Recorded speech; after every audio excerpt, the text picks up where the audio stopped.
राजीव गांधी की छोटी बहन सोनिया गांधी की परम सखी, इसके बाद भी दीदी क्यों बनी धोखेबाज। सोनिया गांधी ममता बनर्जी की दुश्मनी का किस्सा अब दिल्ली में मिलकर क्यों फूट फूट कर रोई। राजनीति में कुछ रिश्ते ऐसे होते हैं जो कभी ना पूरी तरीके से जुड़ते हैं और ना कभी पूरी तरीके से खत्म होते हैं। सोनिया गांधी और ममता बनर्जी का रिश्ता भी कुछ ऐसा ही है। एक दौर था जब ममता बनर्जी को कांग्रेस का सबसे मजबूत चेहरा माना जाता था, लेकिन वक्त और हालात के साथ ममता बनर्जी ने अपना रास्ता बनाया और कांग्रेस से अलग होकर बंगाल में 15 सालों तक एक छत्र राज किया। ममता बनर्जी को मुख्य राजनीति में लाने के लिए राजीव गांधी का सबसे बड़ा हाथ रहा, क्योंकि राजीव गांधी नहीं होते तो शायद ममता यहां तक नहीं पहुंचती। सोनिया गांधी से जब राजीव गांधी की शादी हुई, उसके बाद सोनिया भी ममता बनर्जी की दोस्त बन गई।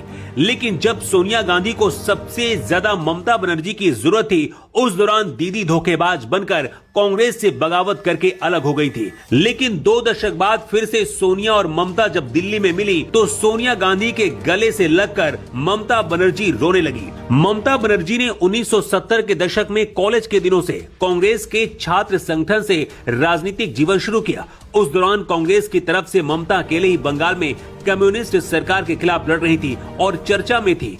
इसी दौरान राजीव गांधी ने ममता बनर्जी को मुख्य राजनीति में लाने का काम किया।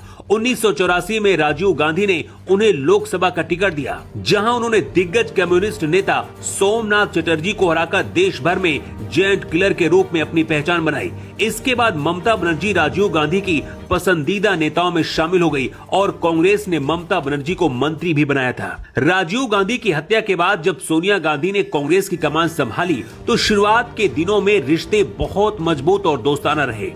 ममता बनर्जी सोनिया गांधी का बहुत सम्मान करती थी और सोनिया भी ममता की राजनीतिक ताकत को समझती थी। 1998 आते आते सोनिया गांधी को ममता के सपोर्ट की जरूरत थी, लेकिन ममता के दिमाग में उस दौरान कुछ और ही चल रहा था। उस दौरान अगर ममता बनर्जी सोनिया गांधी के साथ खड़ी होती तो शायद वो पीएम भी बन सकती थी 2004 में।